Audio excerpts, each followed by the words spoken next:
मेरे प्यारे बच्चों, नमस्कार। आप सभी को क्या हाल हैं आपके? सब बढ़िया, मस्त हैं, तंदुरुस्त हैं? जी आइए। कोऑर्डिनेट ज्योमेट्री में मैंने पिछली क्लास में जो जो बातें लिखवाई थी, बताई थी, आज उन पर एक बार चर्चा कर लेते हैं। और जो सुधार करने का होगा आपकी प्रैक्टिस में, उस पर सुधार कर लेते हैं। कुछ ज़्यादा है,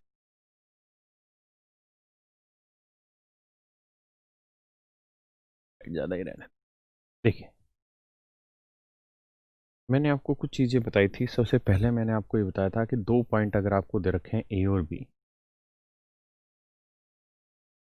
और ये पॉइंट x1 y1 है, ये पॉइंट x2 y2 है, और अगर हमें दो बिंदुओं के बीच की दूरी निकालना हो तो इसका सूत्र लिखवाया था बेटा y2 माइनस y1 का whole square plus x2 minus x1 का होल स्क्वायर। ये दो सूत्र मैंने आपको लिखवाए थे। ये है दो पॉइंटों के बीच की डिस्टेंस को निकालने का सूत्र, दो बिंदुओं के बीच की दूरी निकालने का फॉर्मूला। अब मैंने इस पे दो तीन सवाल लिखे हैं, करके बताइए। Find the distance between two point A and B, A और बी के बीच की दूरी। तो यहाँ ए और बी के बीच की दूरी निकालनी है, तो यहाँ ए बी की जो लेंथ होगी वो हो जाएगी x2 माइनस x1। तो 3 में से 9 गया 6, 6 का वर्ग 36, plus y2 minus y1, 2 minus 7 करेंगे 5, 5 का वर्ग 25, 36, 25 51 या 61, तो ये वैल्यू आएगी √61। यहाँ अगर मैं ए बी की वैल्यू पूछूं मेरे बच्चों, तो y2 माइनस y1 पहले लिख लो, या x2 माइनस x1 एक ही बात है। तो अगर मैं y2 माइनस y1 करूँ तो 4 में से 2 गया 2, 2 का वर्ग आया 4, प्लस x2 माइनस x1, तो 3 माइनस 5 करेंगे 2, 2 का वर्ग 4, 4 4 8 आए ना। ऐसे ही दोबारा से तीसरे वाले में अगर मुझे ए बी की लेंथ निकालनी हो तो आप सूत्र लगाएंगे क्या, y2 माइनस y1, तो एक में से 5 गया 4, 4 का वर्ग 16, और 6 में से 2 गया, अब यहाँ ध्यान दीजिएगा, 6 माइनस करेंगे -2, तो ये माइनस माइनस हो जाना प्लस, x2 माइनस x1, तो ये माइनस माइनस प्लस, 6 और 2 8, 8 का वर्ग 64, तो 64 और 16 हो जाएगा 80। तो ये मेरे प्यारे बच्चों आपकी क्या आ जाएंगी, डिस्टेंस आए ना। अब अगले स्टेप पे आते हैं। एक मैंने पॉइंट आपको ये बताया था कि अगर कोई लाइन, मान लीजिए ये कोई पॉइंट, ये कोई लाइन है ए बी, और ये कोई पॉइंट है ए x1 y1, ये कोई पॉइंट है बी x2 y2, और इसमें यहाँ कोई पॉइंट है, और ये पॉइंट इस लाइन को इसी रेशियो में डिवाइड कर रहा है, m/n के रेशियो में डिवाइड कर रहा है, m/n के रेशियो में डिवाइड कर रहा है। अगर ये m/n के रेशियो में डिवाइड कर रहा है तो m को इससे भी गुना करेंगे, n को इससे भी गुना करेंगे, इससे, हाँ है ना। तो m को, n को अगर x1 से कर रहे हैं तो nx1 ny1 अलग अलग लिखना है, फिर m से करोगे तो mx2 प्लस my2, बटे में आना है n प्लस m, और यहाँ पे मेरे बच्चों बटे में आना है n। ये रहता है जी point intersection formula. When a point divide a line internally, यदि इंटरनली कोई पॉइंट किसी लाइन को बाइसेक्ट करता है, इंटरसेक्ट करता है, तो उस पॉइंट के वर्टेक्स कैसे निकालते हैं, ये सवाल, और सवाल हो जाता है। सवाल में कह रहा है जी, find the vertex of a point which divides the line segment 2 5 and 1 2। ये कोई बिंदु है 2 5,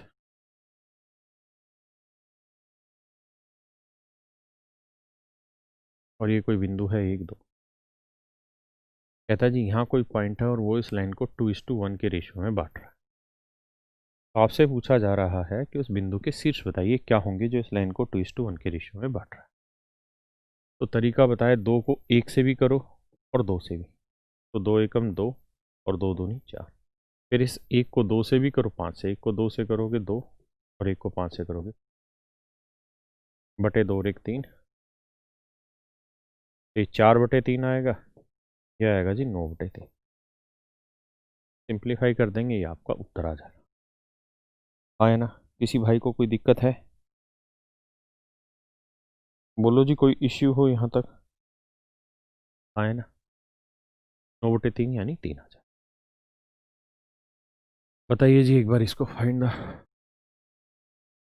मैं इसे हिंदी इंग्लिश दोनों में ही समझा रहा हूँ। हिंदी में अगर इसलिए लिखना होगा तो ऐसा लिखेगा कि कोई रेखा है जो 3, 7 और 1 माइनस 2 बिंदुओं को मिलाकर बनी है, उस पर उस बिंदु के शीर्ष ज्ञात करें जो इस रेखा को 3:2 में बांटता है। करिए जी।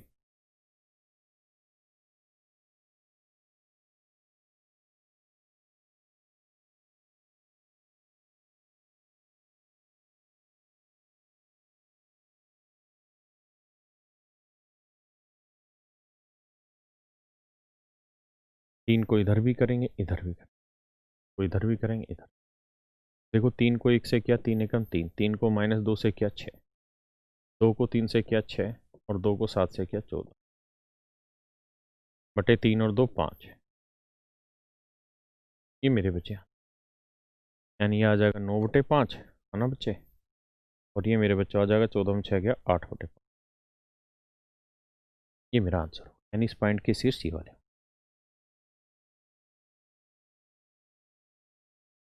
करिए जी। इस बार कहानी दूसरी है, एक्सटर्नली बांटने की बात हो रही।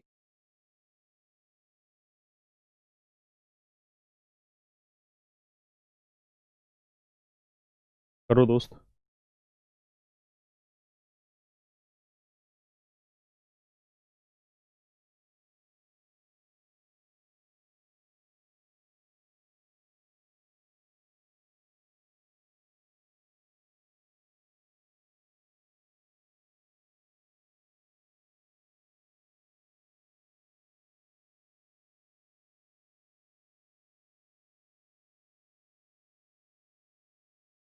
देखिए यार, फार्मूला पढ़ाया था मैंने। अगर ये कोई लाइन है ए बी, ये है x1 y1, ये है x2 y2, और यहाँ कोई पॉइंट है, ये वर्टेक्स हमको निकालना है जो इसे एक्सटर्नली डिवाइड कर रहा है किस रेशियो में, m/n में। मेरे बच्चों बताया था m को इनसे गुना करेंगे mx2 और my2,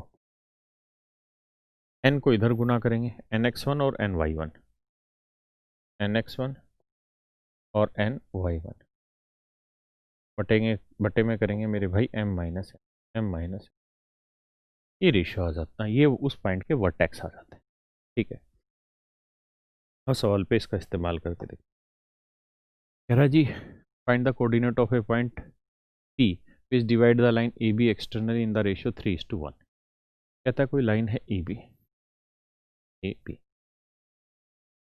इसके वर्टेक्स है 9 4, इसके वर्टेक्स है 5 2। AB को बांट रहा है एक्सटर्नली, यहाँ कोई पॉइंट होगा कि उसके वर्टेक्स हमको निकालने हैं क्या होंगे, और ये बांट रहा है किस रेशियो में, 3:1 की रेशियो, यानी ये अनुपात 3 है तो ये अनुपात 1। अब मैंने आपको तरीका बताया क्या, 3 को दोनों से करो, 3 5 15, 3 दूनी 6। फिर इस एक को इससे भी करो, इससे भी, तो 9 एकम 9, 4 एकम 4, -9 -4, बटे में क्या करो m-n, 3 में से 1 गया 2, 3 में गया 15 में 9 हो गया भैया, कितना आया 6, 6 को 2 से भाग दिया 3, 6 में 4 गया 2, 2 को 2 से भाग दिया 1। तो इस पॉइंट के वर्टेक्स भी मेरे बच्चों 3:1 आएंगे। क्या आएंगे इस पॉइंट के वर्टेक्स मेरे प्यारे बच्चों, 3:1। बात आई कि नहीं आई समझ में? आइए इस वाले को करिए।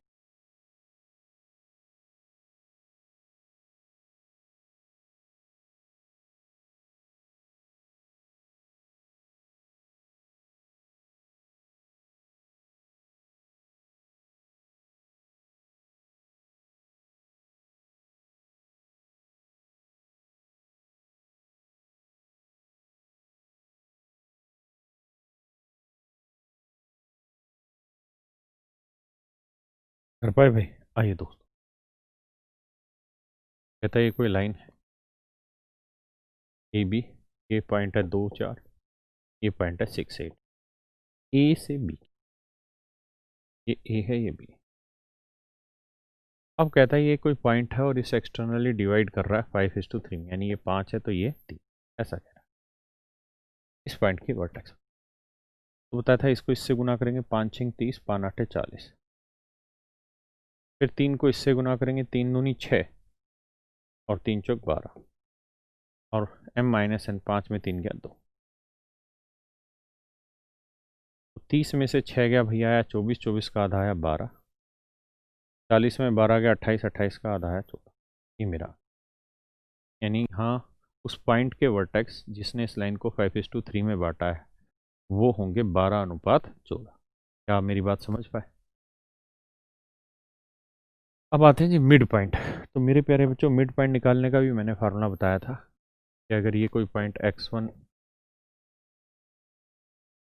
y1 है और ये वाला कोई पॉइंट x2 y2 है, और मैं आपको कहूँ कि यार इसके मिड पॉइंट निकाल के बताइए क्या होंगे, इसके मध्य बिंदु निकाल के बताइए क्या होंगे, इसके मिड पॉइंट निकाल के बताइए क्या होंगे, तो इसके मिड पॉइंट का सूत्र है x1 plus x2 y2 y1 plus y2 y2। ये फार्मूला हो गया x1 प्लस x2 y2 और y1 प्लस y2 y2। किसी भैया को दिक्कत है ये मिड पॉइंट के वर्टेक्स है। अब लगाइए दिमाग यहाँ, कहता है what is the midpoint of line A B. A और बी के वर्टेक्स दे रखे हैं, ये ए है और ये बी है, बी के ये हैं ए के। तो मिड पॉइंट के वर्टेक्स जो होंगे वो होंगे x1 यानी -3 प्लस x2 8/2, y1 5, y2 -1/2। 8 में 3 गया 5/2 आया और ये 4/2 यानी 2। इसके मिड पॉइंट के जो वर्टेक्स होंगे होंगे 5/2 और 2। बात आई भाई यहाँ तक समझ में?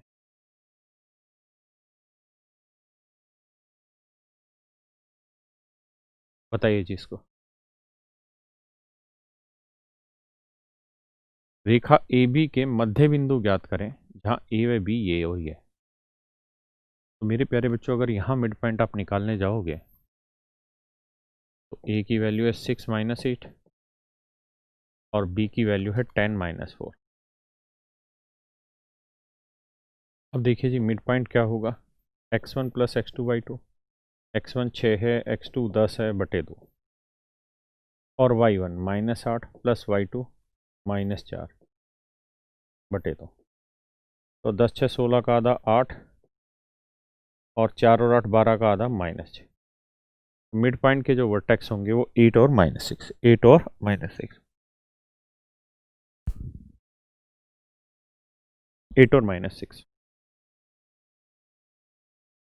अब आइए जी आगे, ये एक बहुत बड़ी चीज़ है, आपको ध्यान रखनी है।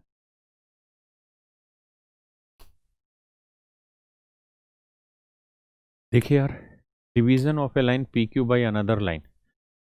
कहता है एक लाइन है पी क्यू, पी के वर्टेक्स ये हैं, क्यू के वर्टेक्स ये हैं, और अगर कोई दूसरी लाइन अगर इसको डिवाइड करती है तो किस रेशियो में इस लाइन को पी क्यू को डिवाइड करेगी कोई भी दूसरी लाइन।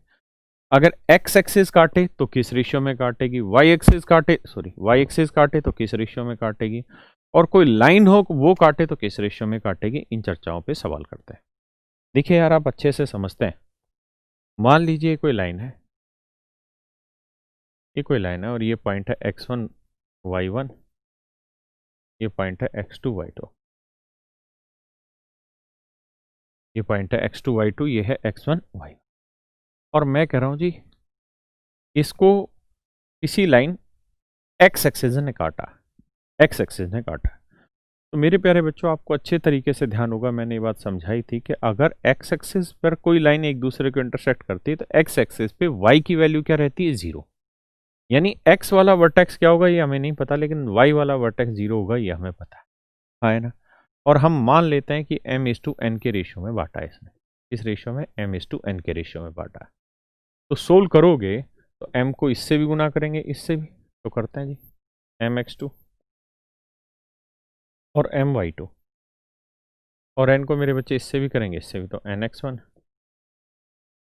और ny1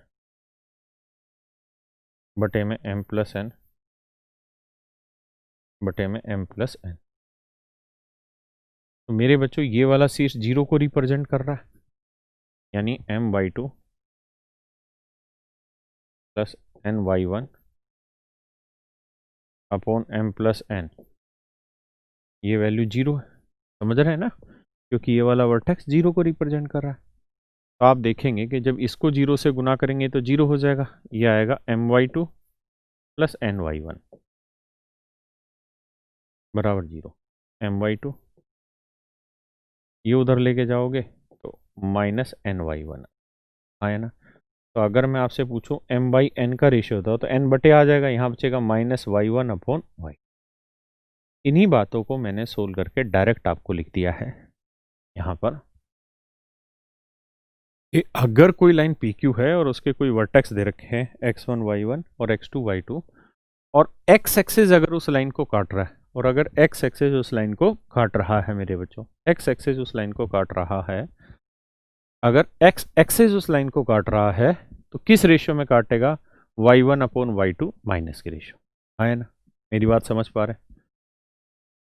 और अगर y एक्सिस उस लाइन को काटेगा तो माइनस में x1 अपॉन x2, यानी x एक्सिस काटेगा तो उल्टा y का y1 अपॉन y2 माइनस का साइन, y एक्सिस काटेगा तो x1 अपॉन x2 माइनस का साइन। लेकिन अगर कोई लाइन ही है जो इस पी क्यू को काट रही है तो उसका सूत्र हो जाएगा A X one plus B Y one plus C A X two plus B Y two plus C minus का साइन। बताता हूं, समझिए।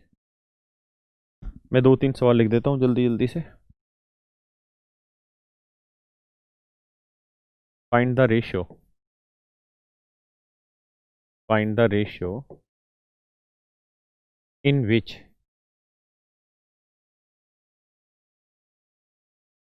line x axis intersect the line PQ where P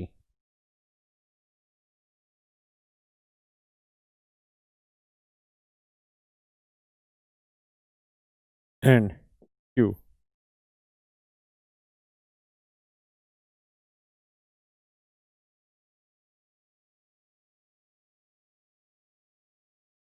सवाल में ये कह रहा है कि एक रेखा पी क्यू जहाँ P 5-6 और Q 2 और 3 है, इस रेखा को अगर x एक्सिस इंटरसेक्ट करती है तो किस अनुपात में इंटरसेक्ट करेगी, ये मैंने आपसे सवाल में पूछा है।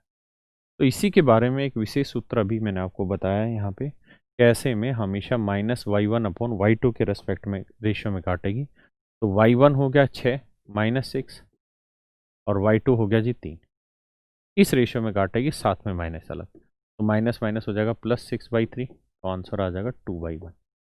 डायरेक्ट आंसर आ जाएगा 2/1। किसी भाई को कोई आपत्ति है इस सवाल में?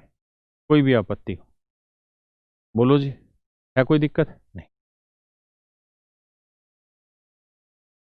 अब मान लीजिए इसी सवाल में मैं हल्का सा चेंज कर दूं और आपको यहाँ पे y एक्सिस लिख दूं, ठीक है, और ये पॉइंट दे दो। अब कहूँ कि बताओ ये इस लाइन को किस रेशियो में काटेगी?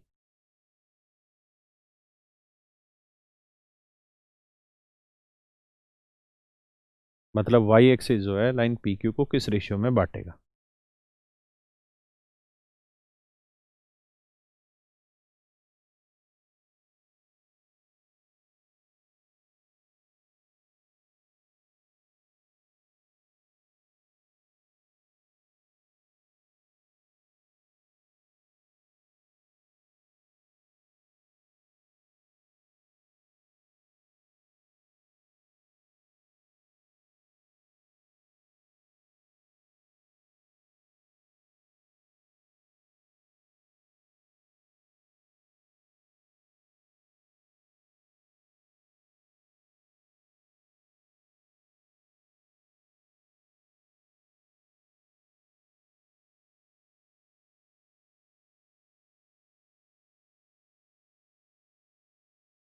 ये मित्र, तो देखिए यार, अगर y एक्सिस काटती है तो रेशियो होता है माइनस x1 अपॉन x2, इसी बात को दोहरा रहा हूँ। तो आंसर होगा माइनस x1 अपॉन x2। तो देखो यार, माइनस x1 क्या है 5 और x2 क्या है -2, तो माइनस माइनस कट गया 5/2, यानी इस रेशियो में काट रहा है, इस रेशियो में काट रहा है ना। अच्छा, बहुत बार क्या होता है कि रेशियो नेगेटिव आ जाता है, जैसे रेशियो आ गया -5/2, ऐसे रेशियो आ गया तो क्या होगा? आप तो कहेंगे कि सर रेशियो तो नेगेटिव नहीं आता। तो मेरे बच्चों, अगर रेशियो नेगेटिव आ गया है तो इसका मतलब वो पॉइंट उस लाइन को इंटरनली डिवाइड नहीं कर रहा है, एक्सटर्नली डिवाइड कर रहा है। नेगेटिव साइन आने का मतलब है कि वो पॉइंट उस लाइन को, या वो लाइन उस लाइन को एक्सटर्नली डिवाइड कर रही है, इंटरनली डिवाइड नहीं कर रही। अगर रेशियो नेगेटिव आया है तो रेशियो नेगेटिव आ गया, इसका मतलब ये नहीं कि आपका सवाल गलत है। ठीक है जी।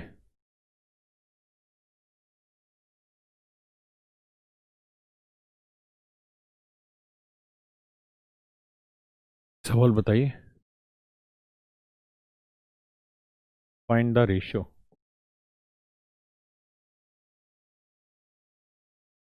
इन विच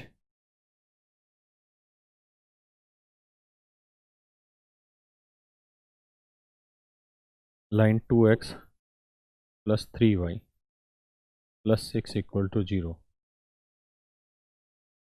divide the line PQ where and Q।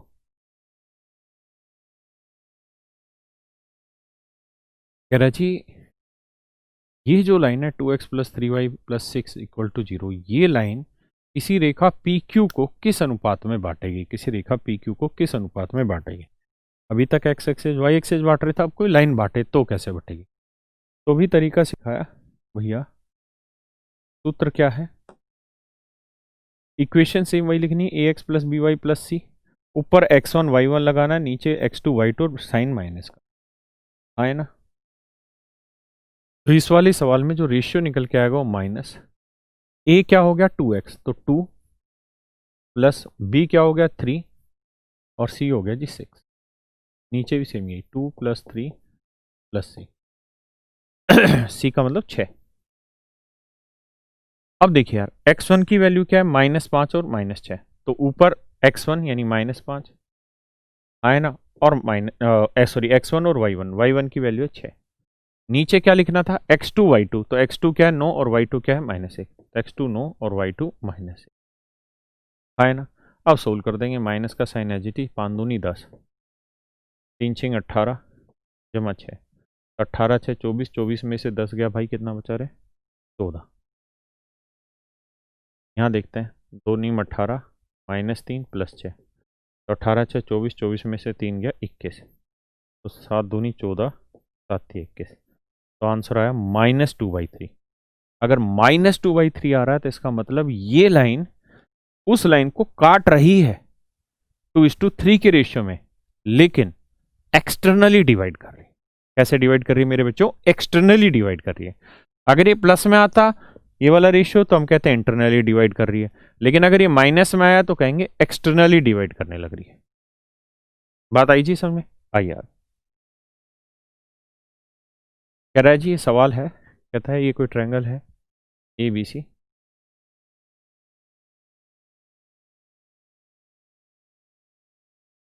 ये A है, x1 y1 है, ये B है, x2 y2 है,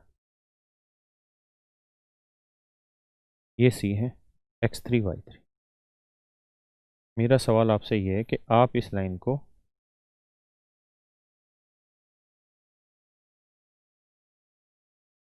सॉरी इस ट्रायंगल में सेंट्रोइड के वर्टेक्स बताएं। सेंट्रोइड को आप जानते हैं हिंदी में क्या कहते हैं? केंद्रक। त्रिभुज में कहेगा किसी त्रिभुज ABC में केंद्रक की शीर्ष ज्ञात करें। किसी त्रिभुज ABC में केंद्रक के शीर्ष ज्ञात करें, ऐसा आपसे सवाल पूछ लेगा।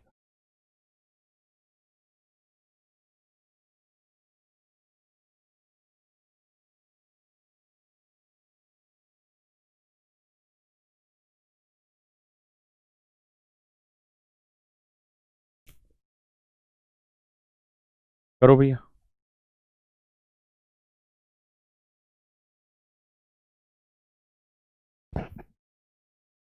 तो देखो मेरे बच्चों, सबसे पहले आप ये सोचिए कि सेंट्रोइड किसके मिलने से बनता है। आप कहेंगे जी मीडियन के मिलने से बनता है। तो मीडियन होती है जो वर्टेक्स है सामने वाली साइड के मिड पॉइंट को मिलाए।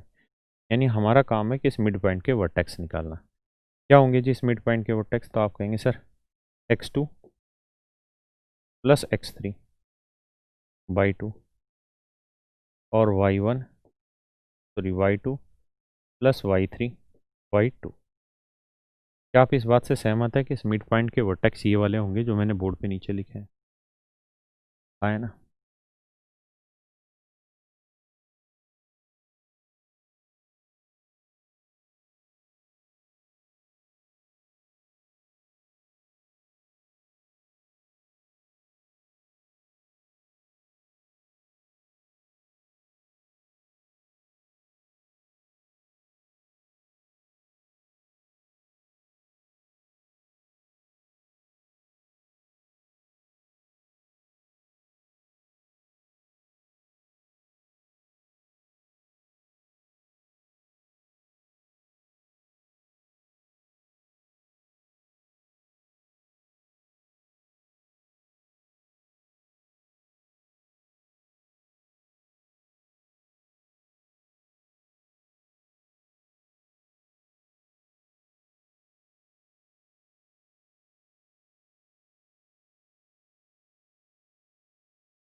मेरे बच्चों करें आगे सवाल।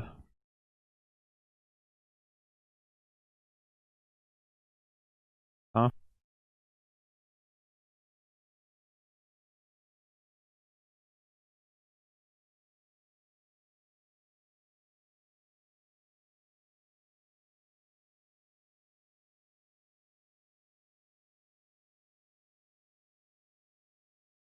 आओ यार।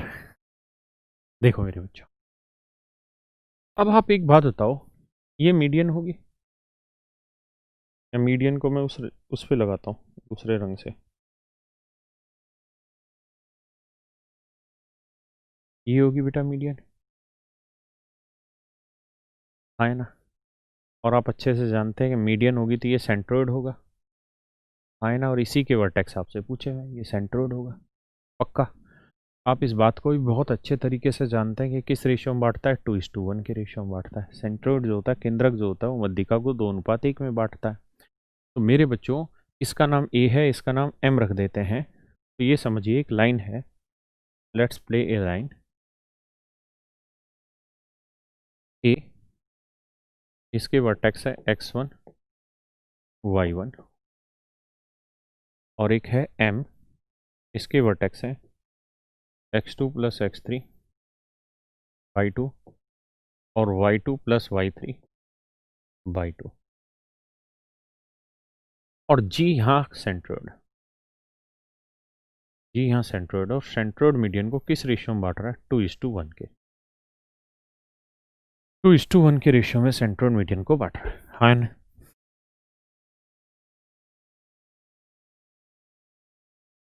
अब कहानी क्या है सवाल में समझने का प्रयास। कहानी ये है कि दो को हम इधर भी गुना करें और इधर भी। यही तो तरीका बताया था इसके वर्टेक्स निकालने को। तो दो को इससे गुना करो और ऐसे ही एक को इससे भी गुना करो इससे। तो एक को पहले इससे कर देता हूँ, ये आएगा x1 और ये आएगा y। अब दो को करेंगे तो दो को इससे करेंगे तो दो से दो कट जाएगा, बचेगा x2 प्लस x3। यहां दो को इससे करेंगे, दो से दो कट जाएगा तो y2 प्लस y3 आए ना? अब आप एक बात बताइए दोस्त, ये m प्लस n दो रेख तीन है, ऐसे यहां पे भी दो रेख तीन। ये किस रेशियो में बांटेंगे जी? इस रेशियो।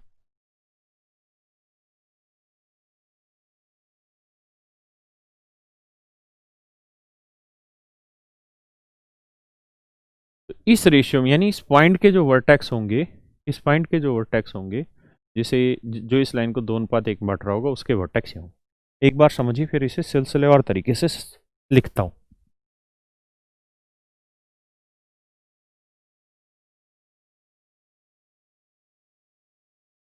करो भाई।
कह रहा जी ये कोई ट्रायंगल है ABC, इसके vertex x1 y1 x2 y2 x3 y3। अगर सवाल में कहे कि भाई इसके सेंट्रोइड के वर्टेक्स बताइए, अगर जी इसका केंद्रक है, सेंट्रोइड है,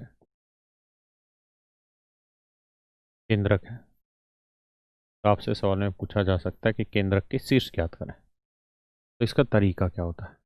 इसके वर्टेक्स का फार्मूला होता है x1 plus x2 plus x3 by 3, y1 plus y2 plus y3 by 3।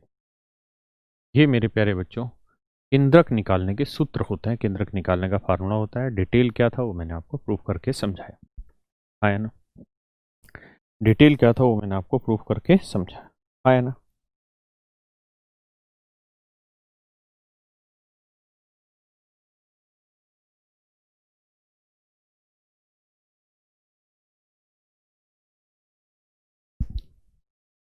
ऐसे ही आपसे इन सेंटर के वर्टेक्स भी पूछ लेता है, मतलब इन सेंटर के नहीं पूछता, थोड़ा मुश्किल होता है, लेकिन हाँ सेंट्रोइड के पूछ लेता है।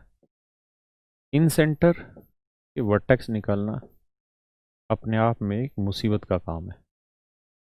हिंदी में कहते हैं अंतः केंद्र।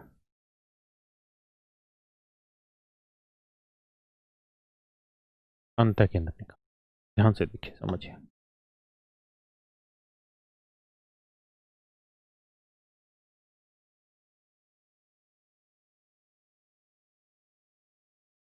ये x1 y1 है भैया, ये x2 y2 है, ये x3 y3। देखिए मेरे बच्चों, कहानी ये है कि थोड़ा बड़ा है, निकालते कैसे मैं उस प्रोसेस को समझा देता। इन तीनों वर्टेक्स से आप तीनों की लेंथ निकाल लें। ये लेंथ मान लीजिए a सेंटीमीटर है, ये b सेंटीमीटर है, ये c सेंटीमीटर, आए ना? लेंथ निकाल लिया आपने, आप कहेंगे जी निकाल, तो बेटा ध्यान देना, थोड़ा सा भी समझ में आएगा कम, वक्त आने पे आएगा। अगर बेटा इसकी लेंथ b है, इसकी लेंथ c है, और ये लेंथ a है, और यहाँ से मैं एंगल बाइसेक्टर खींच रहा हूँ, क्यों खींच रहा हूँ? क्योंकि एंगल बाइसेक्टर के मिलने से ही इन सेंटर बनता है। तो अगर इन साइडों की लेंथ का जो रेशियो होगा वही इन साइडों की लेंथ का भी रेशियो होगा। अरे हाँ है ना मेरे बच्चे? बोलो सही है कि गलत है? सही। आप कहेंगे जी बिल्कुल सही बात बताइए। अब एक चीज़ बताओ यार, अगर इनका रेशियो b और c है, हाँ है ना, और i इन सेंटर है, i इन सेंटर है, i क्या है जी? इन सेंटर। तो आपको याद होगा, मैंने ये बहुत पहले पढ़ाया था, ai:id का जो रेशियो होगा ज्योमेट्री में, जिनको आता होगा, वो रहता है b प्लस सी बाई ए। यानी ये जो लेंथ का रेशियो होता है ना, ये रहता है b प्लस सी बाई ए, है ना? और ये जो रेशियो रहेगा ये वही रहेगा जो b:c का है। तो करना क्या होगा, इस लाइन के दो वर्टेक्स दे रखे होंगे, उसे b:c में बांटेंगे तो ये वाला वर्टेक्स आ जाएगा, ये वाला वर्टेक्स आ गया, ये वाला वर्टेक्स है। अब दोनों वर्टेक्स है तो इस पॉइंट की लेंथ का रेशियो निकाल दो। इस पॉइंट की लेंथ का जो रेशियो होगा वो ये वाला होगा, तो इसमें बांट देंगे तो वर्टेक्स की वैल्यू निकल के आएगी। अब चूंकि मैंने कहा कि पेपर में बहुत ही टफ है ऐसे सवाल देना और इन पे कैलकुलेशन बैठाना, but if in future there will be a chance of such questions you must have your formula. इनका फार्मूला रहता है इन सेंटर के वर्टेक्स का। अगर ये इन सेंटर है, इन सेंटर में कहेंगे अंतः केंद्र, अंतः केंद्र। इसको निकालने का सूत्र होगा a x1 का लो, a के सामने वाला vertex plus b(x1) plus c(x1), गलत लिखो, b के सामने वाला वर्टेक्स x2 प्लस सी x3 बटे में a प्लस बी प्लस सी। ऐसे ही ay1 plus ay2 plus ay3 upon में a प्लस बी प्लस सी। ये आए जी उस पॉइंट के वर्टेक्स। ये आए मेरे बच्चे उस पॉइंट के वर्टेक्स। यानी वर्टेक्स की लेंथ निकाल वर्टेक्स के सॉरी इन सेंटर के वर्टेक्स निकालने के लिए आपको क्या क्या चीज़ों की ज़रूरत है? साइडों की लेंथ की ज़रूरत है, ए बी और सी की ज़रूरत है। जब तक आप ए बी और सी नहीं निकाल देंगे तब तक सेट नहीं होगा, और ये फिर फार्मूला बनेगा इन सेंटर के वर्टेक्स निकालने का। ठीक है जी, चलिए एक एक दो एग्जाम्पल करा देता हूँ।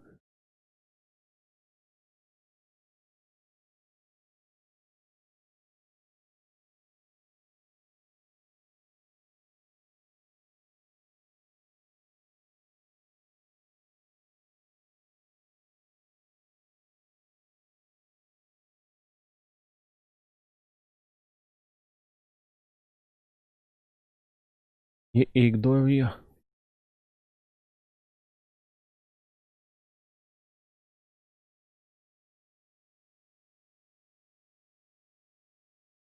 सेंट्रोइड के वर्टेक्स निकालिए जी। केंद्रक के शीर्ष निकालिए क्या होंगे? इस त्रिभुज के केंद्रक के शीर्ष निकालिए। तो केंद्रक के शीर्ष निकालने का सूत्र हो गया जी x1 यानी 1 plus x2 5 plus x3 minus by 2 by 3। y1 2 y2 plus 6 y3 minus 3 upon में 3। एक से इकट्ठा 5/3 आया, और मेरे बच्चे इसे सोल्व कर 6 2 8 में से 3 गया 5/3। अरे वेरी गुड। तो ये आ गया 5/3 5/3। ये आ गया मेरे बच्चों किस चीज़ के शीर्ष? आपके इन उसके सॉरी सेंट्रोइड के शीर्ष निकल के आ गए। किसी भाई को दिक्कत है यहाँ तक?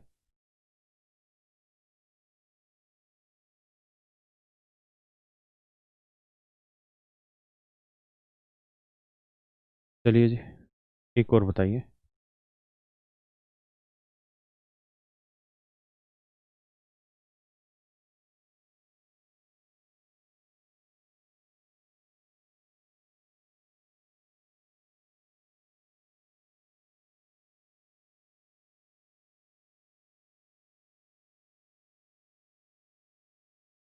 अब एक सवाल दे रहा हूँ जी, इसमें आपको इन सेंटर के शीर्ष निकालने।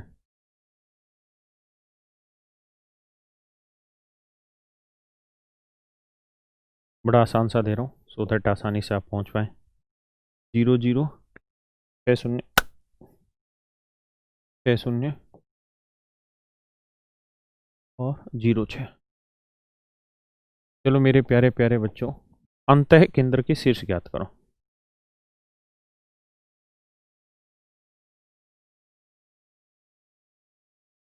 करिए जी, इन सेंटर के वर्टेक्स निकालिए।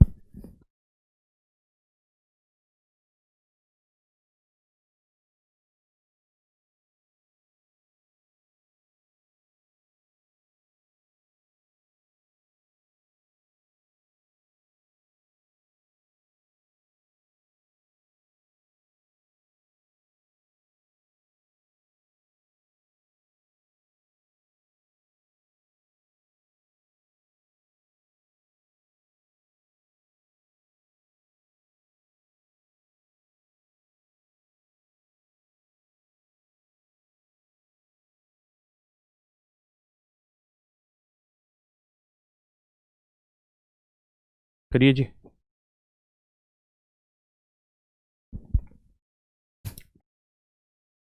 मेरे बच्चों पहले ये लेंथ निकालोगे।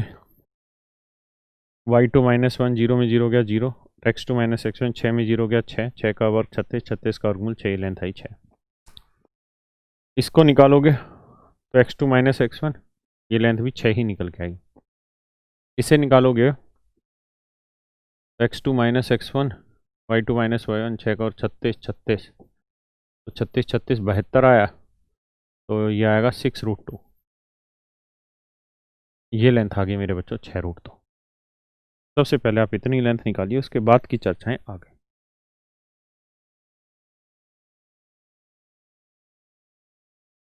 यानी सबसे पहले आप लेंथ निकालना सीखें, फिर कहानी आ गई। अब मेरे बच्चों फार्मूला क्या था?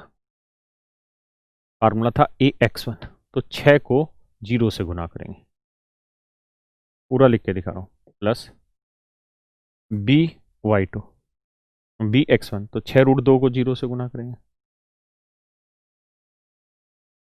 cx3, तो 6 जमा 6 मतलब 6 गुना 6, बटे में क्या लिखा करते थे भाई फार्मूले में? बताओ मेरे बच्चों, बटे में क्या लिखवाया था? a प्लस बी प्लस सी, तो 6 जमा 6 जमा 6√2। अब आते हैं जी वाई वाले। तो देखिए यार, 6 को 6 से करेंगे 36, डायरेक्ट लिखता चला जाऊँ। फिर इसको 0 से करेंगे 0, इसको 0 से करेंगे 0, बटे में a प्लस बी प्लस सी। मेरे बच्चों अब इसे आप सोल्व करेंगे, ये 0 हुआ, ये 0 हुआ, 36, 6 6 12 जमा 6√2, 36 बटे 12 जमा 6√2। अब आपको क्या करना है, नीचे से 6 कॉमन आ रहा, ऊपर काट दो, तो आएगा 6, नीचे आएगा 2 जमा √2, ये है ना, और यहाँ पे भी 6 बटे 2 जमा √2। ये वाले जो वर्टेक्स आए मेरे बच्चों, ये किस चीज़ के वर्टेक्स आ गया? हमारे इन सेंटर के, ये हमारे अंतः केंद्र के शीर्ष आ गए। क्लियर है जी? किसके शीर्ष आ गए मेरे बच्चों? अंतः केंद्र के शीर्ष आ गए। बात समझ पाए कि नहीं?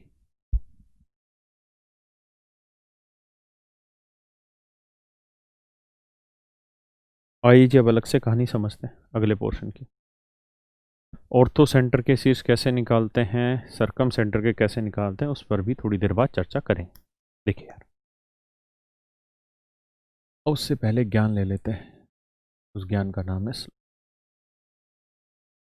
हिंदी में से बोलते हैं ढाल या प्रवणता।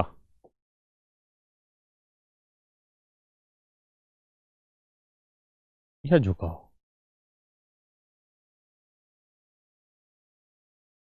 तीनों एक ही नाम, ढाल हो, प्रवणता हो, झुकाव हो, तीनों एक ही नाम है। ये कहलाता है मेरे बच्चों स्लोप।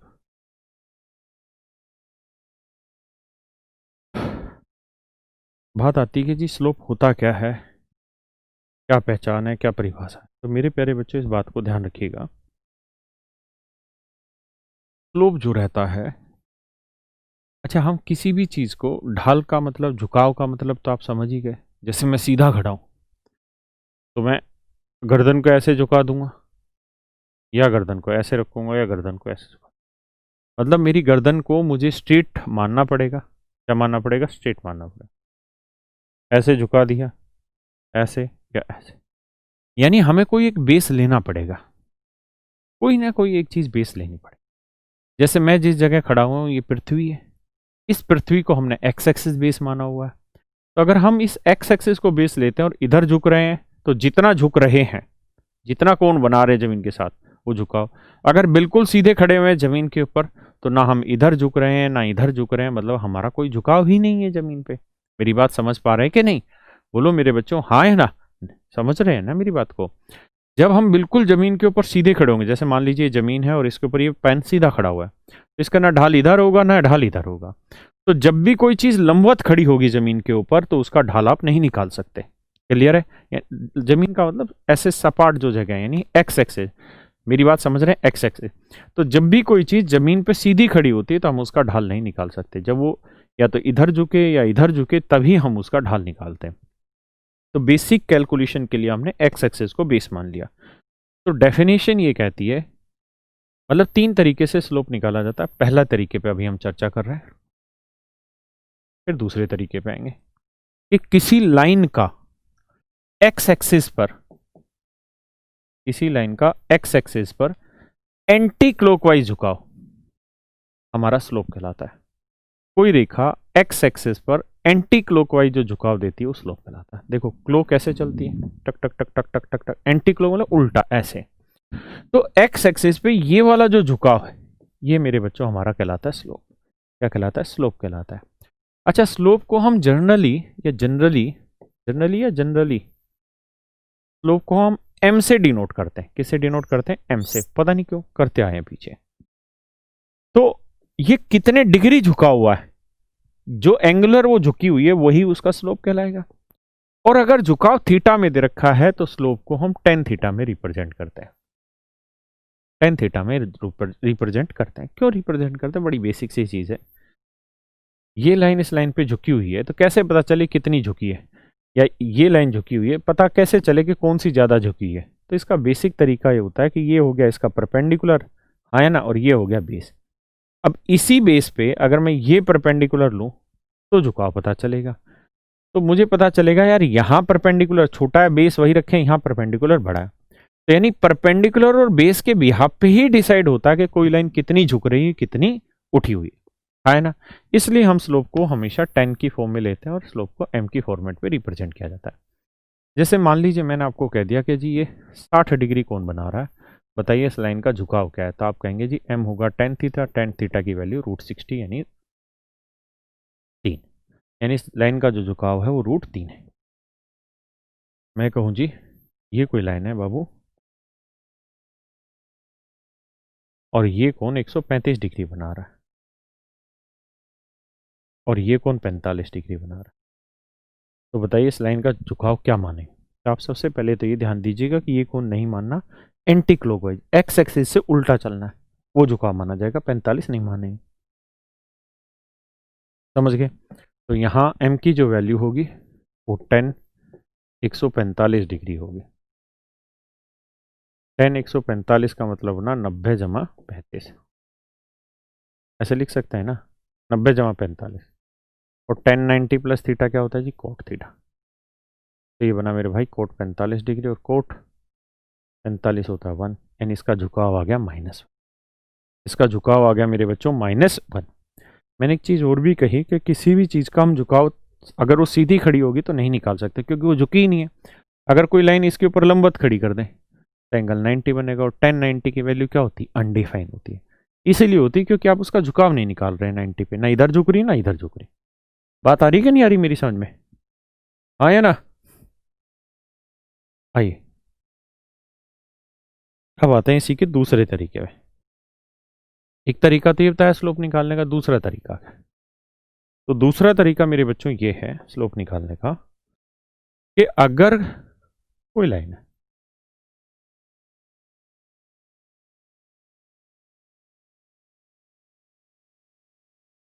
और इस लाइन के वर्टेक्स आपको दे रखे हैं y1 और इस लाइन के वर्टेक्स है x2 y2,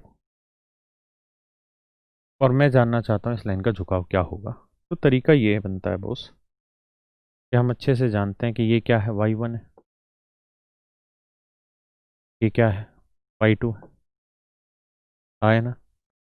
इस पे जो ये परपेंडिकुलर होगा ये वाली लेंथ होगी y2 माइनस y1। ये वाली जो लेंथ होनी है ये यहाँ से यहाँ तक x2 होनी है, ये x1, तो ये वाली लेंथ होनी है x2 माइनस x1, आया ना। ये लाइन जो वाइट कलर वाली लाइन थी, ये जो वाइट कलर वाली लाइन थी ये एक्स एक्सिस पे ऐसे आके टिक मिलेगी, हाँ ना। तो आप जानते हैं जितना कोण ये यहाँ बनाएगी उतना ही कोण यहाँ बनाएगी क्योंकि ये दोनों बेस के पैरेलल लाइनें होती। तो अगर ये कोण थीटा है तो ये कोण भी थीटा होगा, और मैं आपसे यहाँ पूछूं कि बेटा टेन थीटा बताइए क्या होगा, और स्लोप को हम एम से यानी टेन थीटा से डिनोट करते हैं। तो टेन थीटा होता है परपेंडिकुलर अपॉन बेस, तो परपेंडिकुलर हुआ y2 minus y1 upon x2 minus x1। इस बात का अर्थ ये हुआ कि अगर किसी लाइन के कोई दो पॉइंट दे रखे हैं ए और बी, ऐसे अगर दो पॉइंट दे रखे हैं और उस लाइन का हमें स्लोप निकालना है, तो उस लाइन के स्लोप का फार्मूला हो जाएगा y2 minus y1 upon x2 minus x1। ये उस लाइन का स्लोप निकालने का मेरे प्यारे बच्चों सूत्र होगा। उस लाइन का स्लोप निकालने का ये एक सूत्र होगा, और उम्मीद है आपको ये बात समझ आई होगी। इस पे भी क्वेश्चन लेंगे, ठीक है। तीसरा तरीका एक और, अगर कोई line x axis y axis दोनों को काट रही है, अगर कोई line x axis y axis दोनों को काट रही है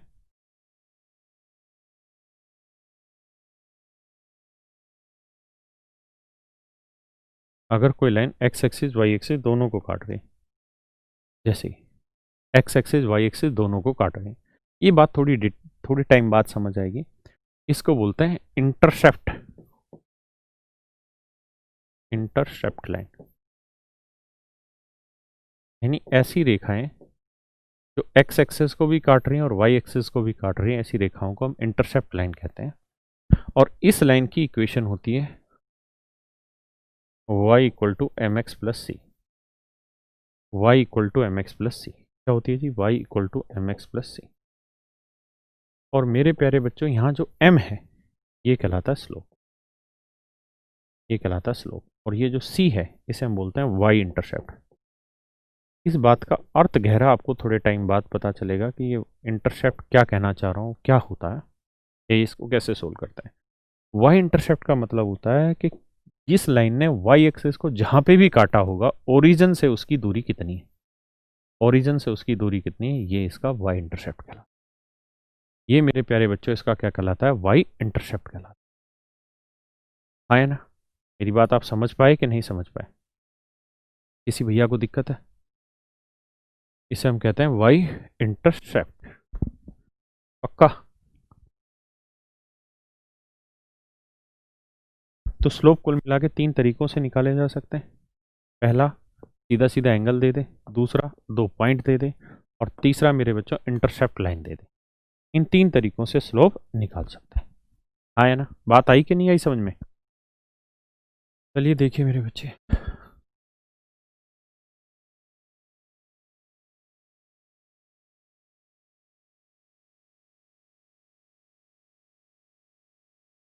मान लीजिए मैं कह रहा हूं ये कोई लाइन है, ये लाइन और ये लाइन दोनों ही आपस में पैरेलल।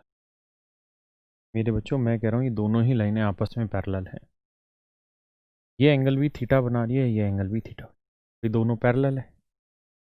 तो मेरे बच्चों इस लाइन का स्लोप बताओ क्या होगा? तो आप कहेंगे जी इस लाइन का स्लोप भी tan थीटा होगा और इस लाइन का स्लोप भी वही होगा, m equal to tan theta. अगर एंगल सेम है तो स्लोप इक्वल आएंगे। इसका मतलब आप यहाँ से ये बात समझें कि इफ ये L1 है और ये L2 है, यदि L1 है पैरेलल L2 के, अगर दो लाइनें आपस में पैरेलल हैं और इस स्लोप को मैं M1 कह दूं, इस स्लोप को M2, तो अगर दो लाइनें पैरेलल हैं तो ये एंगल भी दोनों के क्या होंगे? सेम होंगे। और अगर एंगल सेम होंगे तो tan थीटा की वैल्यू सेम आएगी। इसका मतलब दोनों का जो स्लोप होगा वो भी आपस में बराबर होगा। यानी मेरे बच्चों मैं यहाँ से आपको सिर्फ ये समझाना चाहता हूँ कि अगर दो लाइनें आपस में पैरेलल होती हैं, दो लाइनें अगर आपस में पैरेलल होती हैं तो उनके स्लोप भी मेरे बच्चों आपस में बराबर होते हैं। ये बात मैं आपको समझाना चाहता हूँ। अगर आप ये बात समझ गए हैं तो अब आगे बढ़।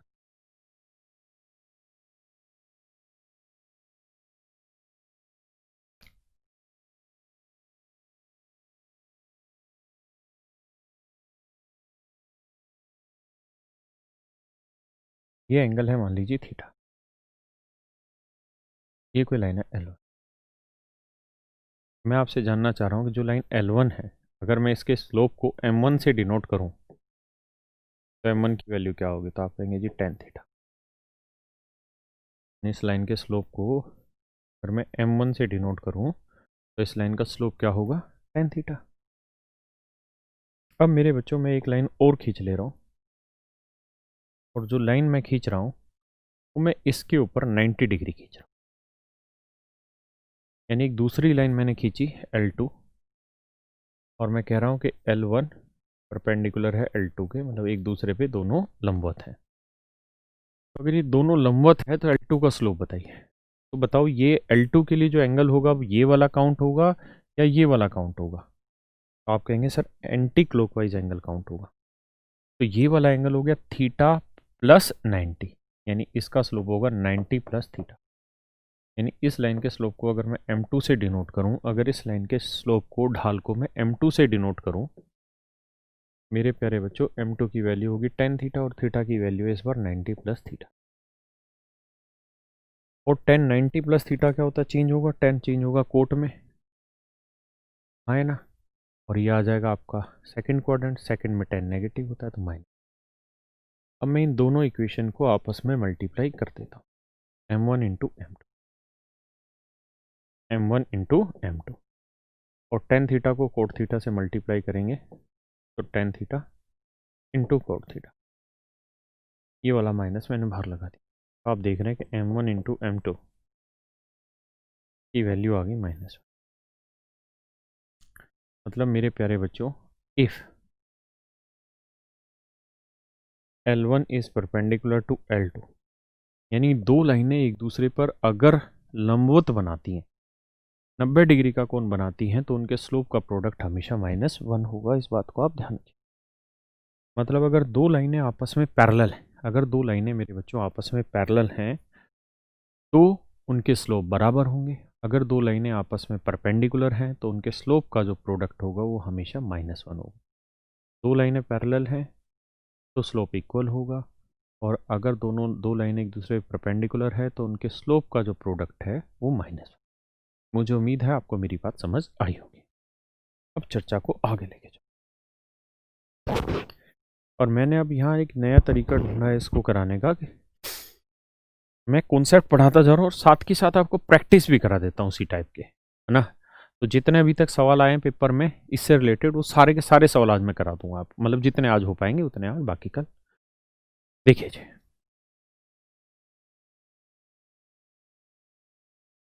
मान लीजिए मेरे बच्चों, इस लाइन पे दो पॉइंट है, 3, 5, और ये कोई पॉइंट है -1, 6, और एक पॉइंट और है x1। मैं आपसे कह रहा हूं कि यार ये तीनों ही पॉइंट कोलिनियर है। इनके नाम रख लेते हैं, A B C are collinear. A B and C are collinear points. Collinear points को हम कहते हैं संरेखीय बिंदु। संरेखीय बिंदु मतलब ए बी और सी जो तीन बिंदु हैं वो तीनों के तीनों आपस में संरेखीय हैं। मतलब तीनों के तीनों मेरे प्यारे बच्चों आपस में एक सीधी रेखा को रिप्रेजेंट कर रहे हैं, संरेख को रिप्रेजेंट कर रहे हैं। तो आपको x की वैल्यू बतानी है, क्या होगी, what would be the value of x।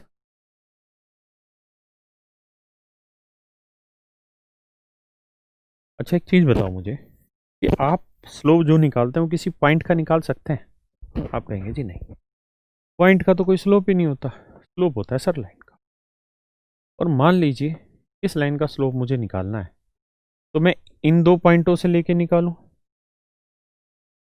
या इन दो पॉइंटों से लेके निकालूं, या इन दो पॉइंटों से लेके निकालूं। मतलब इन्हीं भी दो पॉइंट से लेके स्लोप निकालूं तो स्लोप पॉइंट का तो आना नहीं है। स्लोप मेरे बच्चों किसका आना है? लाइन का आना है। तो इसका मतलब लाइन का स्लोप तो आप कहीं से भी निकाल सकते हैं, किसी भी तरीके से। तो मैं आपको एग्जैक्टली यहाँ पे यही कहना चाह रहा हूँ कि अगर ये तीनों ही पॉइंट स्ट्रेट लाइन पे लाई करते हैं, तीनों ही पॉइंट कोलिनियर हैं, तो अगर ये तीनों ही पॉइंट कोलिनियर है तो हम किन्हीं भी दो पॉइंट को लेकर स्लोप निकालेंगे तो स्लोप हमेशा ही बराबर आएगा। मेरी बात समझते हैं? तो अगर मैं इन दोनों पॉइंटों को लेकर स्लोप निकालूं, इन दोनों पॉइंटों को लेकर स्लोप निकालूं, तो फार्मूला होता है y2 minus y1, 6 minus 5 upon x2 minus x1 -1 minus. या मैं इन दोनों पॉइंटों को लेकर स्लोप निकालूं, इसको निकालेंगे तो y2 minus y1 upon x2 minus x1, ये दोनों ही स्लोप बराबर होंगे। 6 में 5 गया 1/4 -5/x+1, यही बनाना यार।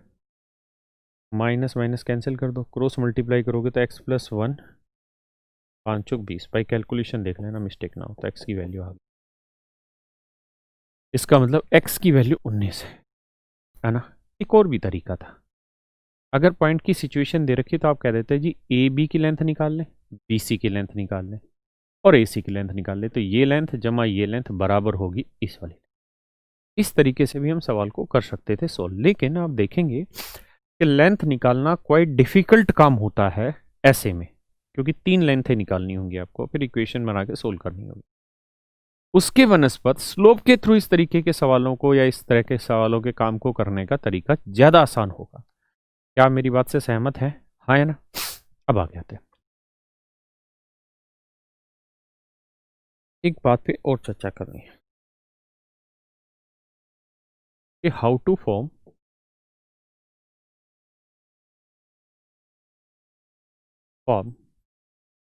ए रिलेशन और इक्वेशन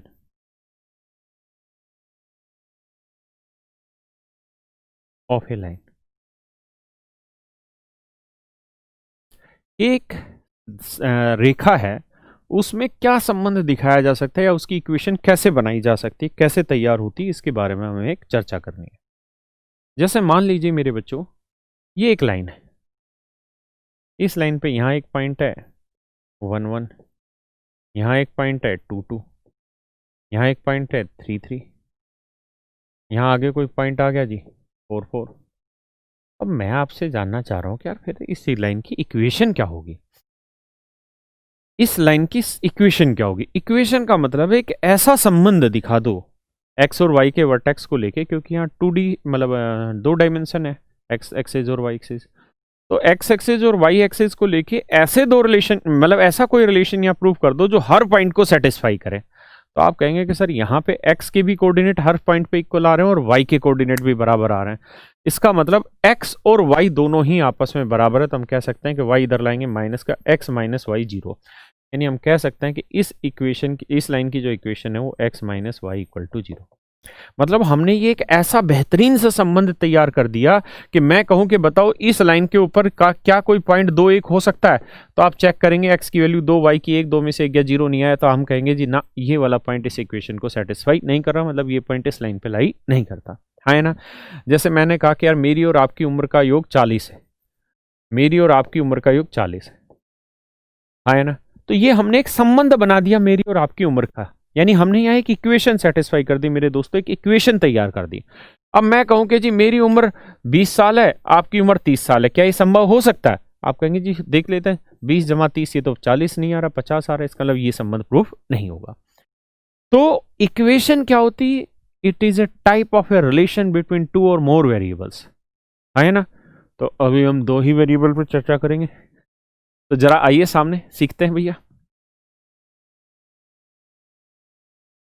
कैसे बनाते हैं इक्वेशन। मान लीजिए 2 पॉइंट दे रखे, एक पॉइंट है ये x1 y1, ये कोई पॉइंट है x2 y2। मतलब ये कोई भी वैल्यू हो सकती है, 2 3 8 5, कुछ भी वैल्यू रखी जा सकती है। और मुझे चूंकि संबंध दिखाना है तो मुझे पता है कि यार मैक्सिमम कोऑर्डिनेट जब होता है तो वहाँ 2 एक्सिस मानते हैं, एक एक्स एक्सिस एक वाई एक्सिस। तो संबंध जो बनाना है एक्स और वाई में बनाना, तो मैं यहाँ एक पॉइंट ले लेता हूँ और उसका नाम एक्स वाई ले लेता हूँ ताकि मैं संबंध बनाना सीख पाऊँ। अब मैं कहूँ कि यार ये तीनों एक ही लाइन पे हैं, तो इन दोनों पॉइंटों से स्लोप निकाल लो। तो आप कहेंगे जी y2 minus y1 upon x2 minus x, है ना। अब मैं कहते यार इन दोनों को लेके स्लोप निकाल दो, या इन दोनों को किसी को भी लेके स्लोप निकाल दो। तो आप कहेंगे y माइनस वाई, किसी को भी ले लो, और x माइनस x1, यही बनेगा स्लोप, किसी भैया को आपत्ति? और दोनों ही स्लोप आपस में बराबर होने, तो क्रॉस मल्टीप्लाई करेंगे तो x माइनस x1 इंटू होगा इसके y2 माइनस y1। इसको थोड़ा सुंदर सा लिख लेता हूँ कि x माइनस x1 को इससे गुना करेंगे तो x माइनस x1 गुना होगा इस पूरे से, तो y2 minus y1 upon x2 minus x1, आए ना। और इधर बचा y माइनस y1। भाई इस पूरे को, यूनिट को मैंने ऐसे ही रखा, x माइनस x1 को इससे गुना कर दिया, तो ये इधर y माइनस y1 बचा। तो ये मेरे प्यारे बच्चों इक्वेशन बनाने का एक सूत्र तैयार हो गया आपके पास कि कोई भी लाइन हो और अगर उसके ऊपर 2 पॉइंट दे रखे हैं x1 y1 और x2 y2 और उसकी इक्वेशन बनानी है, तो उसका सूत्र हो जाएगा y minus y1 equal to y2 minus y1 upon x2 minus x1 into x minus x1।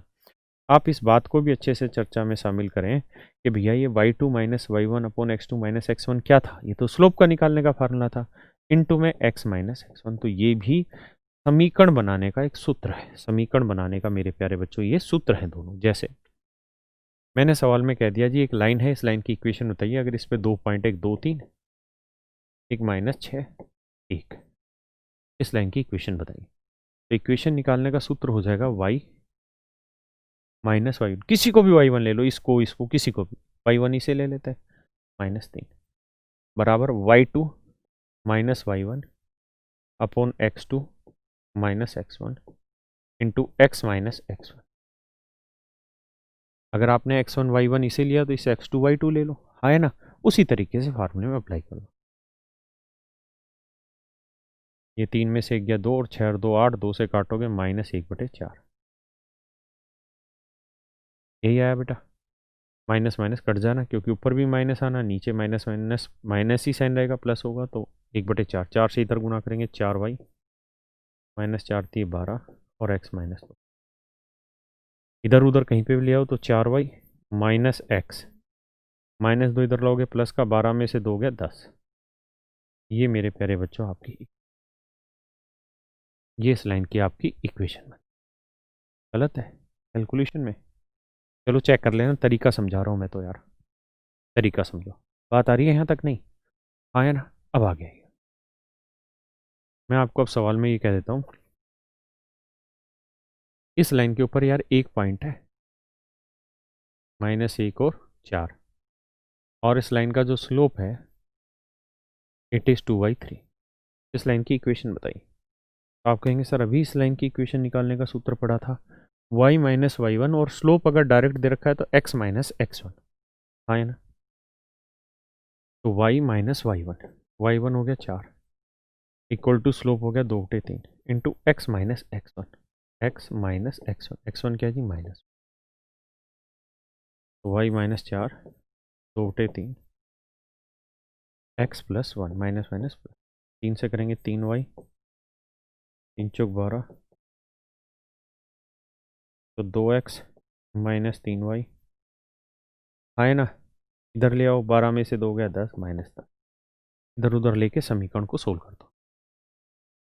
3 12 और 2 14, इतनी कैलकुलेशन मिस्टेक कहाँ हो रही है मेरे, है ना। ये हमारी समीकरण, क्या किसी भाई को दिक्कत है ना। पक्का। अब मुझे एक बात और बताइए, आपने 10th क्लास में इक्वेशन सोल्व करना सीखा था, आज फिर से सीखते हैं। x + 2y बराबर 6 और x - y बराबर 5। मेरे बच्चों सोल्व करके x और y की वैल्यू निकाल के बताइए। इन्हें सोल्व करके आप x और y की वैल्यू निकाल के बताइए क्या होंगे, ये आपका सवाल है।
तो देखो मेरे दोस्तों, आप यहाँ पे इसको सोल्व करिए।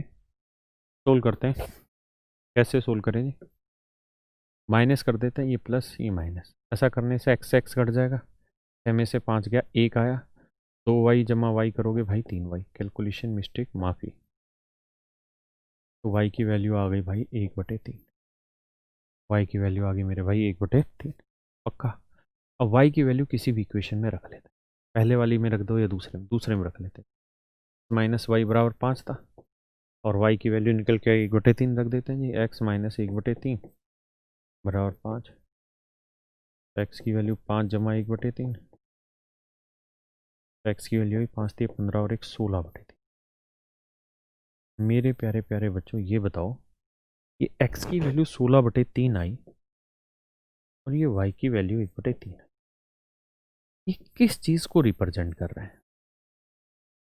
ये किस चीज़ को रिप्रेजेंट कर रहे हैं? यानी ये जो x और y की वैल्यूज निकल के आई मेरे बच्चों, ये किस किस बातों को रिप्रेजेंट करने लग रही है, ये हमारा सवाल है।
आइए मेरे बच्चों,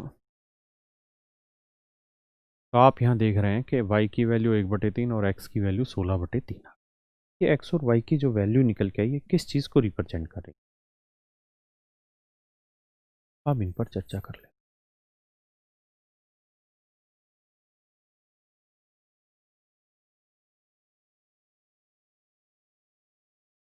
तो मेरे प्यारे बच्चों, इन दोनों इक्वेशन को सोल्व करके जो आपको x और y की वैल्यू निकल के आई, ये किस चीज़ को रिप्रेजेंट कर रही है, अब इस बात पर हम चर्चा करें।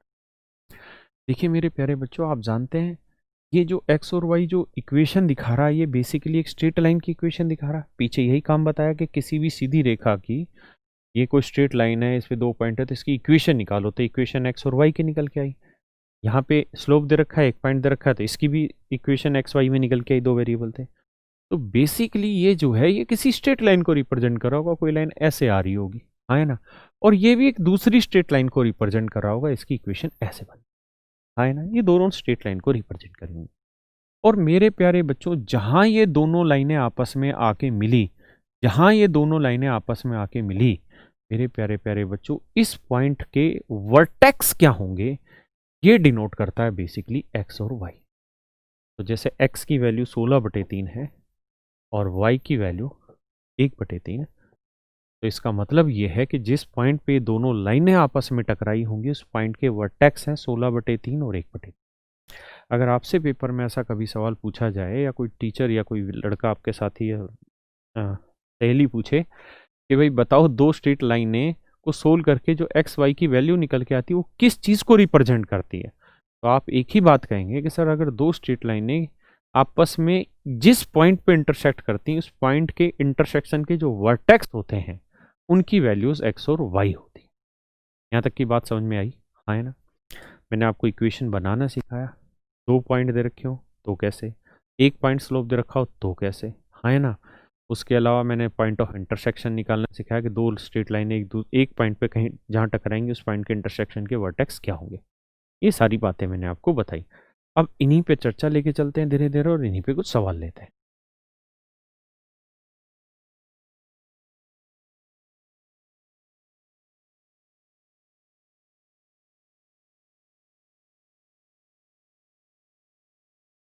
पढ़ें जी सवाल। ये 2019 मेंस के क्वेश्चन है।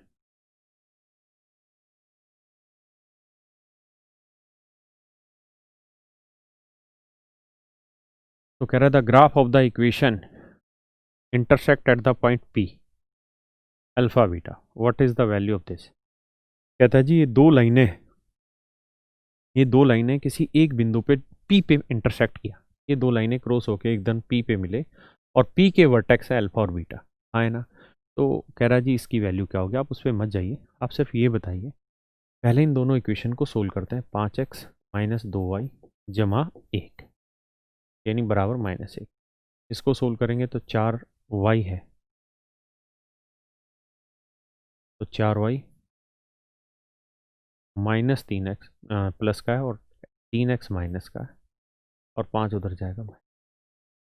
ये बताइए यहाँ तक कोई गलती तो नहीं क्वेश्चन लिखने 5x माइनस 2y बराबर एक और 4y माइनस 3x माइनस 5। सही है। अब हमें इसे सोल्व करना है। कैसे सोल्व करें भाई? इसको 3 से गुना कर देते हैं, इसे 5 से। तो ऊपर वाली को 3 से करें तो 3 5 15, 3 दूनी 6y और माइनस 3। नीचे वाली को 5 से करेंगे तो 5 3 15x, 5 चौक 20y आया ना, और 5 5 5।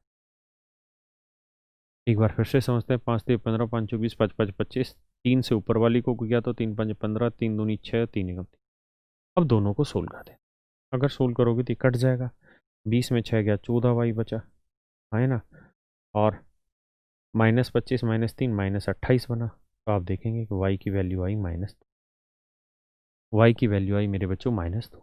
एक बार समझे, फिर आगे बात करते हैं। भाई दोनों को जोड़ दिया ना हमने, ये तो आपने 10th क्लास में सीखा। अब y की वैल्यू -2 किसी भी इक्वेशन में रख देते हैं, यहाँ रख देते हैं -3x।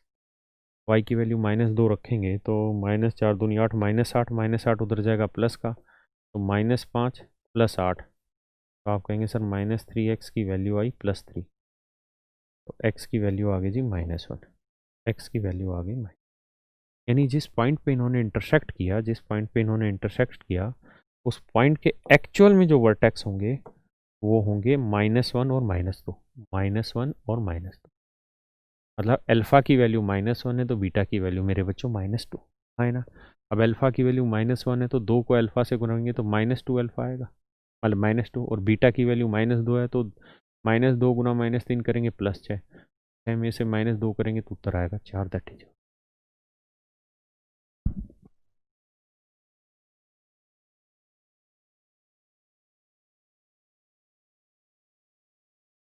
बताओ मेरे बच्चों, हाँ या ना?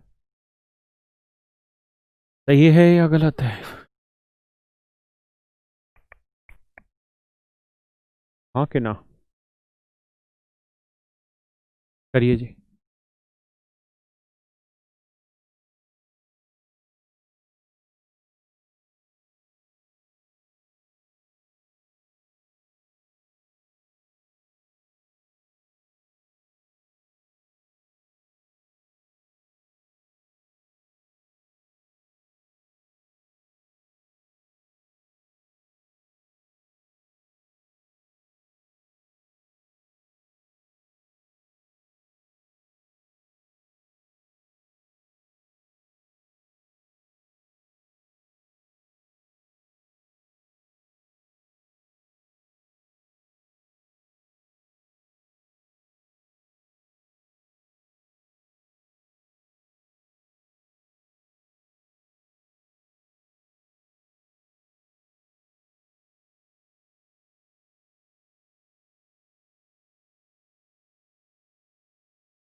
दोनों, सॉरी आवाज़ नहीं, माफ़ करना भाई, माफ़ करना, माफ़ करना, सॉरी। सवाल में करेक्शन थी, मैंने करी कि यहाँ पे लिखो कि x-2y + 12 और वह x एक्सिस को बिंदु इतने पर काटती है। अब सवाल सही है, इंग्लिश में ठीक लिखा। सवाल में कह रहा है कि ये लाइन और ये लाइन एक दूसरे बिंदु को P पर काटती है। ये दोनों लाइनें एक दूसरे को कहाँ पर काटती है मेरे बच्चों? P पर काटती है। तो पहले इनको सोल्व कर लेते। तो ये इक्वेशन है 3x = 3y बराबर 11। यहाँ भी मैं इसे 3 से गुना कर दूं तो आसान हो जाएगा। 3 से करोगे तो 3x आएगा, है ना। और इसे 3 से करोगे तो 3 दूनी 6y आएगा, और 12 उधर ले जाओगे माइनस का तो 12 थी 36, माइनस का 36 आया, है ना। अब मैं इसे सोल्व करना चाहता हूँ तो ये माइनस कर दो, ये माइनस माइनस प्लस हो जाएगा, ये माइनस माइनस प्लस, ये कट जाएगा। खैर 3 9 आ गया भाई, 36 और 11 47 हो गया, है ना।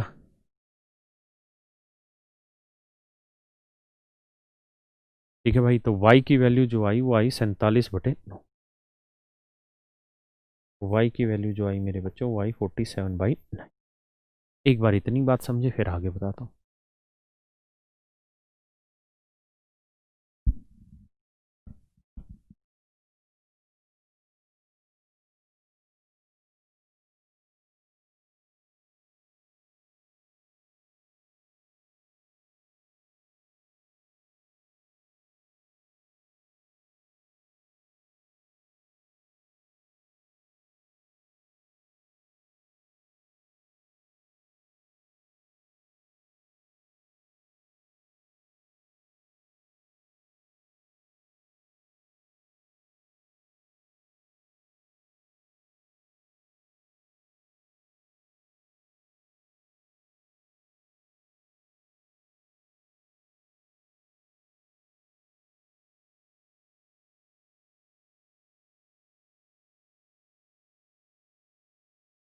अरे यार, ये तो साला हिंदी इंग्लिश दोनों में ही गलत लिखा हुआ है।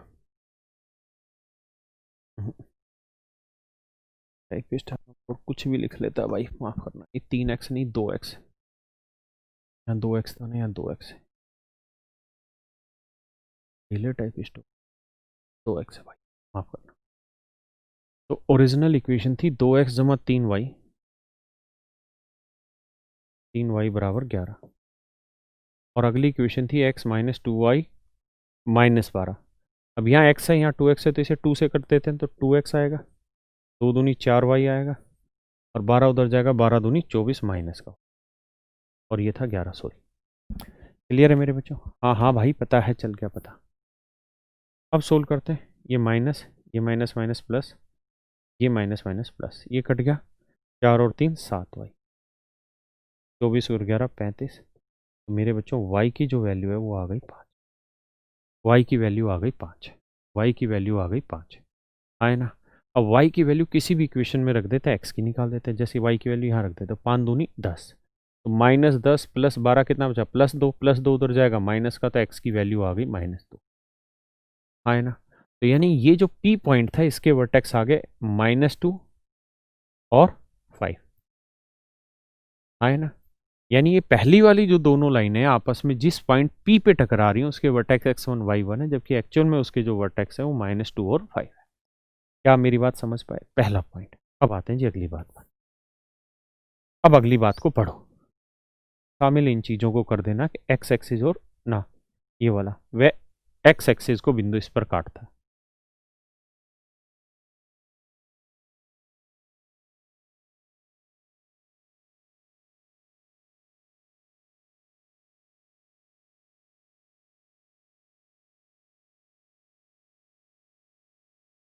अब अगली लाइन में कह रहा है कि जी ये वाली जो लाइन है x माइनस 2y प्लस 12 बराबर 0, ये किस लाइन को काटने लग रही है मेरे बच्चों? तो आप कहेंगे सर ये लाइन काट रही x एक्सिस को, और मैंने आपको बताया था कि x एक्सिस का मतलब है y इक्वल टू 0।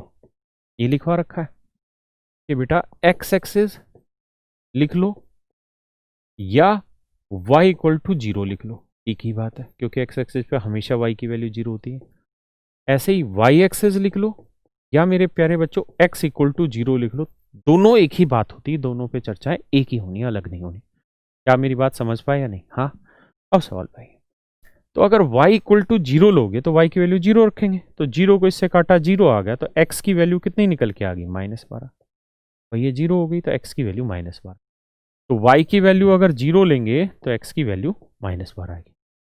समझ रहे हैं ना? y की वैल्यू 0 तो x की वैल्यू -12। यानी ये दोनों लाइनें, ये वाली लाइन और x एक्सिस, ये आपस में किस पॉइंट पे इंटरसेक्ट करेंगे? इस पे।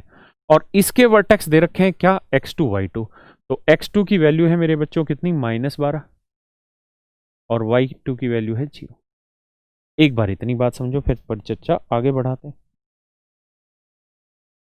बढ़ाएं जी। अब आ जी सवाल पे। और मेरे बच्चों इंग्लिश में क्वेश्चन को पढ़ने की आदत डालो, मुझसे भी गलती होती है, मैं भी हिंदी माध्यम का छात्र हूँ, लेकिन इंग्लिश में क्वेश्चन लगभग सही मिलता है, हिंदी में बहुत बार गलती आती है। तो कह रहे जी x1 ले लो, हाँ ले लेते x1 लेते हैं, x1 की वैल्यू थी जी -2। x2 ले लेते हैं, x2 की वैल्यू है जी -12, लेकिन बाहर माइनस का साइन है इसलिए माइनस माइनस प्लस 12। y1 ले लो जी 5 है, और y2 ले लो जी 0। कह रहे इनको जोड़ बताओ, तो 12 में 2 गया 10, 10 और 5 15 है यार। x1 माइनस x2, x2 की वैल्यू -12 आई।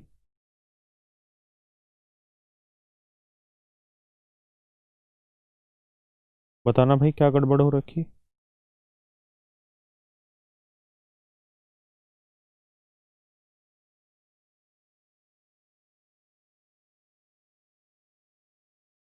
पंद्रह ही आंसर आएगा यार, गड़बड़ तो नहीं हो रही बिल्कुल भी। x1 की वैल्यू -2 है, x2 की वैल्यू -12, माइनस माइनस प्लस 12 हो गई, y1 की वैल्यू है जी 5, y2 की वैल्यू 0। तो 12 में 2 गया 10, 10 में 5 जोड़ा 15 हमारा आंसर होगा। यही करेक्ट आंसर है, यही मेरे बच्चों हमारा करेक्ट आंसर है, इसमें कोई दो राय नहीं, ऑप्शन गलत है। ठीक है, यहाँ तक मेरी बात समझे? बढ़े आगे, चलिए आइए। तरीका समझ गए ना सवाल का? करो जी।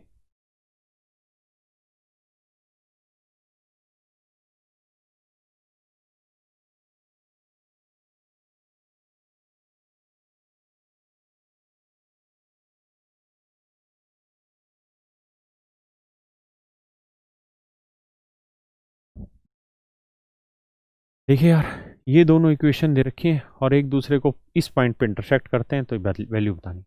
तो सोल्व करेंगे मेरे बच्चों। यहाँ है 3x, ध्यान देना, 3x माइनस 5y बराबर 19। इसको सोल्व करेंगे तो -7x plus 3y equal to -1। Solve कैसे करा जाए बाबू? देखिए, इसे 7 से गुना करो, इसे 3 से। तो इसे 7 से करोगे तो 7 ये 21x, 7 5 35 और 19 7 153, है ना? नहीं, 19 7 133 रहे। अब आ गया, इसे किससे गुना कर दो भाई? 3 से। तो 3 7 21, 3 3 9 भाई जी, और -3। सेट है मामला भाई। अब जरा क्वेश्चन पे नज़र दौड़ाओ, ये कट गया भाई, 35 में से 9 गया भाई, 9 26, और 133 में 3 गया भैया 130। यही है ना दोस्त? 13 ढाई 130, 26 5 130, तो y की वैल्यू आ गई जी -5।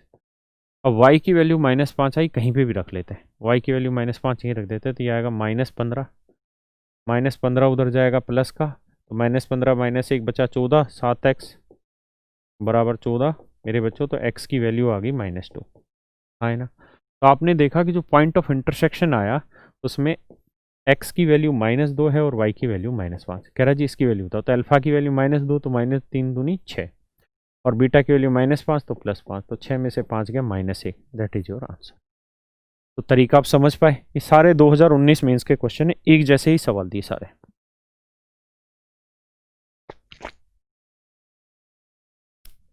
हाँ, है ना? करो भैया। मेरे बच्चों सेम वही क्वेश्चन हो गया, उसी तरीके से इन दोनों इक्वेशन को सोल्व करना है। जो इनका पॉइंट ऑफ इंटरसेक्शन आएगा उसमें जो एक्स वाई की वैल्यू होगी उसमें ये एक्स होगा, ये वाई होगा। तो जो जो वैल्यू आए अल्फा बीटा की वैल्यू वहाँ रखे, इस क्वेश्चन को सोल्व कर दीजिएगा। देखिए जी, इंग्लिश में पढ़ लो भाई। कह रहा the graph of the equation intersect the Y axis at this and the graph of this intersect the X axis at this. तो भैया सबकी पूछा क्या? इनका जोड़ ही पूछा होगा भैया। तो भैया इनका जोड़ बताना है।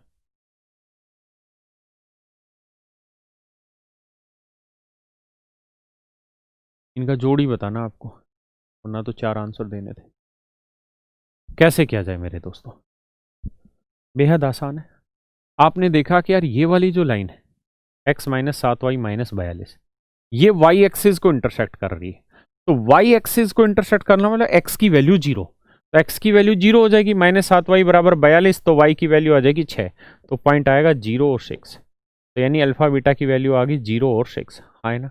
अब आगे की चर्चा दौड़ाते हैं मेरे बच्चों। अब कह रहा है जी ये वाली जो इक्वेशन है दूसरे वाली, ये वाली, इस ये किसको काट रही? एक्स एक्सिस को। तो एक्स एक्सिस का मतलब क्या हो गया मेरे बच्चे? y equal to 0। तो यहाँ y की वैल्यू मेरे भैया 0 रखोगे, y की वैल्यू मेरे बच्चों अगर आप 0 रख दोगे तो एक्स एक्सिस का मतलब y 0, तो 6x बराबर 15, तो 6x बराबर 15 आया मेरे बच्चे। तो 3 5 15, 3 दूनी 6, तो x की वैल्यू जानते हो 5/2 यानी 2.5, तो यानी x की वैल्यू 2.5 आ जाएगी। मेरी बात समझ पा रहे हो कि नहीं समझ पा रहे? हाँ, है ना? तो ये वाला जो होगा इसमें x की वैल्यू 2.5 होगी और y की वैल्यू 0 होगी। अब कह रहे हैं जी इन सबका जोड़ कर दो, तो अल्फा की वैल्यू है 0, बीटा की वैल्यू 6, लेमडा की वैल्यू है कितनी रहे, कहाँ गया, 2.5, और इसकी वैल्यू है 0। जोड़ोगे तो 6 और 2 8.5, तो ये आंसर आ गया, डी ऑप्शन आप। हाँ, है ना? तो मेरे प्यारे बच्चों, मुझे पूरी उम्मीद है आपको बातें समझ आई होंगी। कल हम इसी से आगे बढ़ेंगे और इसी पे धीरे धीरे क्वेश्चन को लेके चलेंगे। बेसिक बातें भी समझाता रहूँगा और साथ के साथ उन पे प्रैक्टिस भी क्वेश्चंस की कराता चला जाऊँगा। तो मुझे पूरा विश्वास है कि हम लगभग पिछले साल के 100 के आसपास, पिछले सालों में जितने भी इसके क्वेश्चन आए, अराउंड 100 क्वेश्चन की प्रैक्टिस मैं आपको इस बार क्लास में ही कराऊंगा। ठीक है, अलग से नहीं कराऊंगा, क्लास में ही साथ साथ कराऊंगा कॉन्सेप्ट के साथ, ताकि आपको पता चले कि कैसे अप्रोच लेना। देखिए यार, कुछ क्वेश्चन थोड़े से टाइम टेकन होते हैं हल्के से। जैसे ये वाला क्वेश्चन, ये 4-5 सेकंड का क्वेश्चन है, इतना टाइम लेगा ही लेगा। अगर आपकी समझ तैयार, आप जल्दी जल्दी करके 2-3-4 सेकंड में कंप्लीट कर लेंगे, मुश्किल सवाल नहीं। तो चलिए मेरे बच्चों, थैंक यू आप सबका, इतना ही। Have a good night, bye. कर दे बेटा बंद।